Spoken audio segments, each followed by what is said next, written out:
هقول لكم النهارده ايه السر في موضوع حبل الغسيل. حبل الغسيل بقى هقول لكم عليه يا جماعه.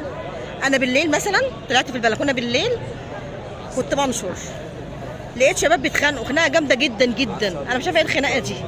المهم ايه، انا عندي حب وفضول ان انا اتفرج. بصراحه اتفرجت، وبعد ما اتفرجت سمعت اللي محدش سمعه. سمعت 2 شباب ومجموعه الشباب بيتخانقوا على ايه بقى؟ على بنت جارتنا. البنت تقريبا بتكلم الولدين، الله اعلم ما اعرفش ولا ايه، دي يقولوا دي بتاعتي ودي يقولوا دي بتاعتي، ويتخانقوا مع بعض عليها.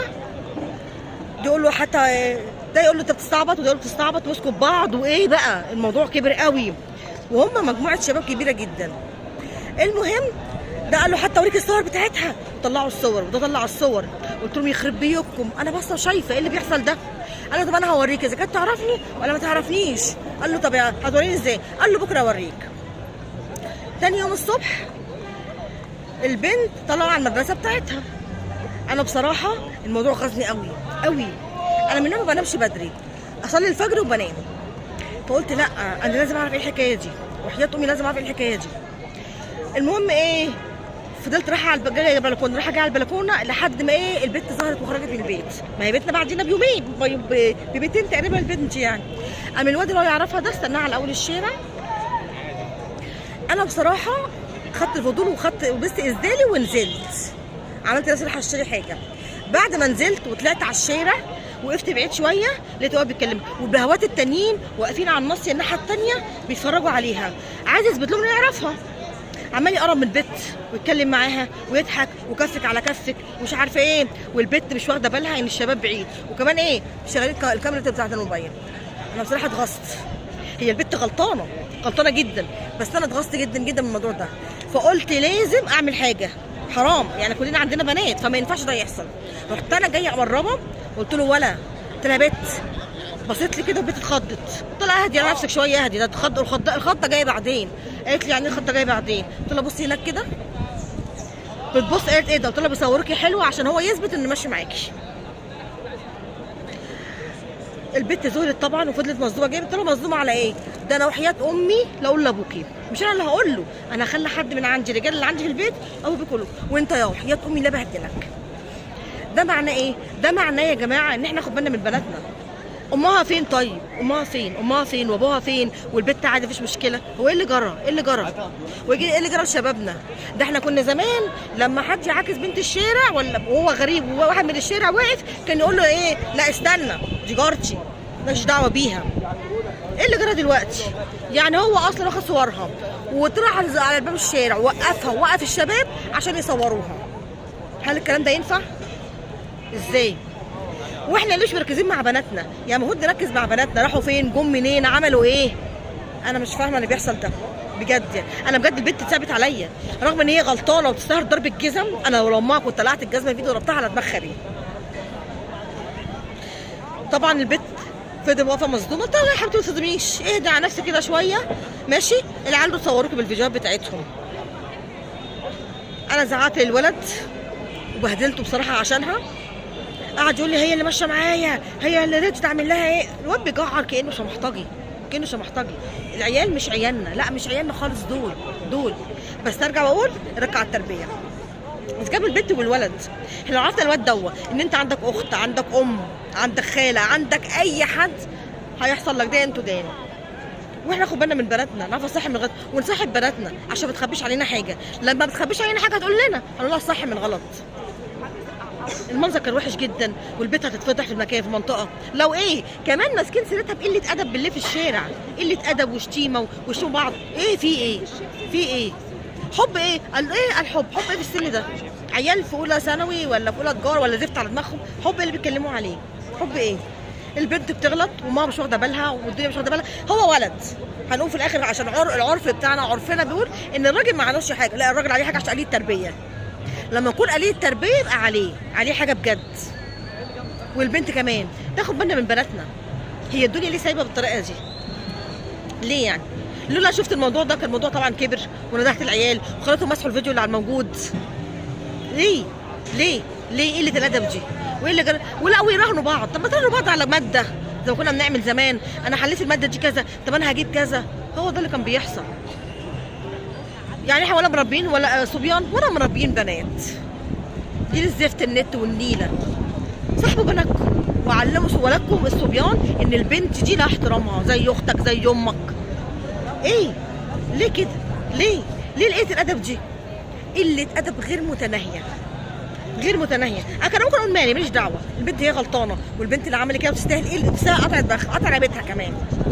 بس عيله واتضحك عليها وهو فاكر نفسه راجل بقى. وايه بقى؟ خلاص بقى الرجوله واخداه، وانا علقت بنت والبنت اهي وصورها اهي. غير محادثات الواتس اللي بينهم، عشان مش طبعا كل واحده مش عيلها تليفون اللي هو الايفون والزفت على دماغهم، والعيال بيشتغلوا على الزفت النت وبيشتغلوا بقى ايه؟ يلا شتات يشيتوا شيتوا. استفدتوا في الاخر؟ لو الموضوع كبير اكتر من كده هتعملوا ايه؟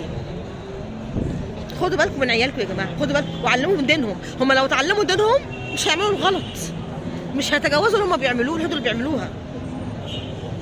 بصوا على تليفونات بناتكم، مش عارفين تبصوا عشان يمندوا على واحده زميلتي قالتها لي ان هم بيعملوا باسورد لكل حاجه العيال. خلاص هكروا تليفوناتهم، انا بقول لكم هكروا تليفوناتهم. مش حرام مش عيب، عشان دول عيالنا ولازم نعرف عنهم كل حاجه صغيره وكبيره. لازم.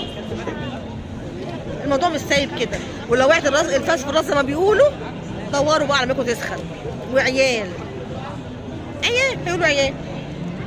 ولو رحتي اللي هو اهله احنا ابننا راجل ايه خايبه؟ انت مش ربيتي راجل، انت ربيتي خروف هيتذبح على العيد عشان ما حافظش على بنات الناس. المشكله الواد عنده اخت، يعني كمان عنده اخت، يعني خاف على اختك، خاف عليها لما حد يعمل فيها كده. انا بقول للواد كده يقول لي اختي كويسه، اختي ما تعملش كده. يعني اختك ما تعملش كده؟ لا هتعمل، عشان ربنا هيخليها تعمل، عشان انت عملت كده ببنات الناس. والتانيه دي كنت عايزه اديها علقه بس مش سلطتش. بس كفايه ان هو قلت لها يا بنتي فوقي من ده كله، ما ينفعش اللي انت بتعمليه دوت، ما ينفعش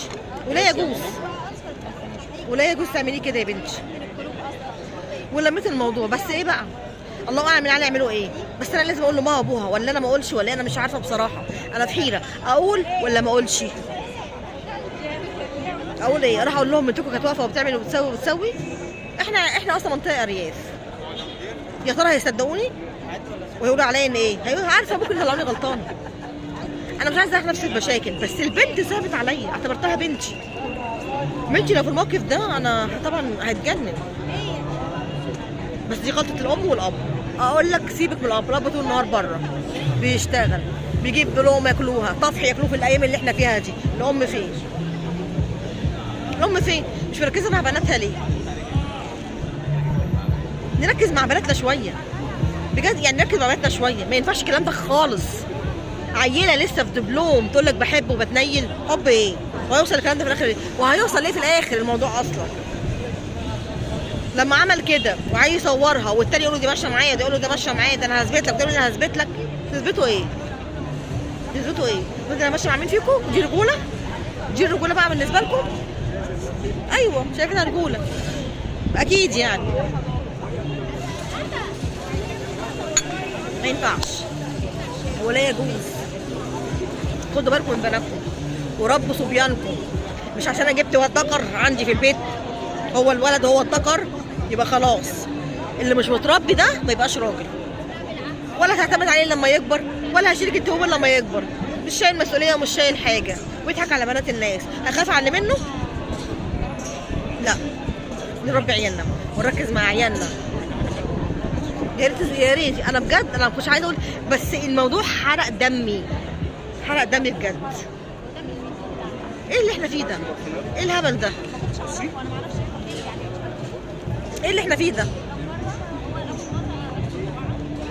عايزه اعرف ايه اللي احنا فيه ده. ما ينفعش الكلام ده، ما ينفعش خالص الكلام ده. اي خدمه. فنركز يا جماعه، يا ريت نركز. دي نصيبه سودا. ما هو لو في دين عارفين يعني ايه الصح من الغلط، الدين بيعرف الصح من الغلط، ما كانش العيل عمل كده. لو في تركيز العيل والعيله مش هيعملوا كده. انا قلت هو احنا زمان، بقول زمان لما كنا واحد من الشارع واقف عندنا مع واحد غريب يشوفه مشينا وعكسنا، لا بقول لك ايه، دي الشارع بتاعي مش دعوه بيها. دلوقتي بقى في قله الادب ومن الشارع، وبيعكسوا البنت ويطلعوا صورها ويبهدلوها والتانيه تشيت وتتنال على عينها.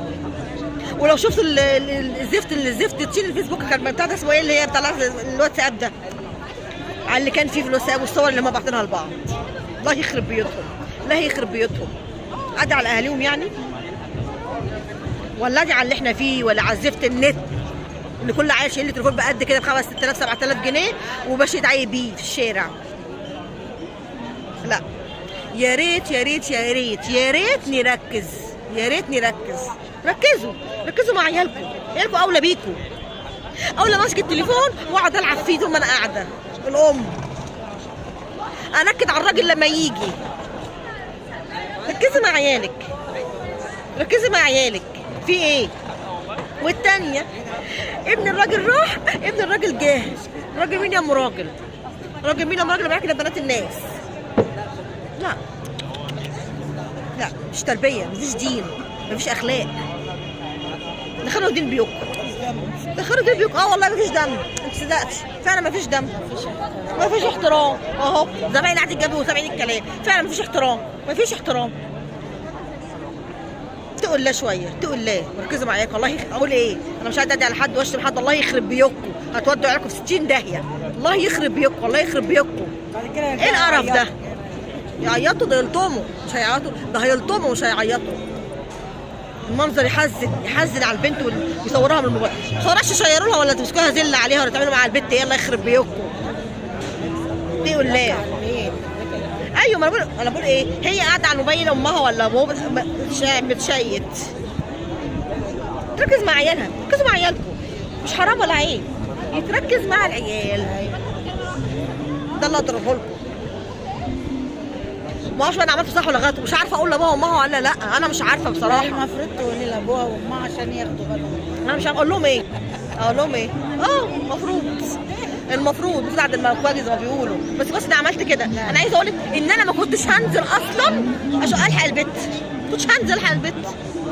بس انا بصراحه صعبت عليا. ربنا يستر عرض. وطول الليل مش عارفه انام من هريتي وغاليين اللي هم بيعملوه. بس كنت عايزه اعرف مين البنت دي، هم بيتكلموا بس انا مش عارفه مين البنت دي. لكن شفتها عرفتها طبعا بعديهم ببيتين كمان، يعني نفس الشارع، في نفس الشارع. وايه، صاحبه اخته.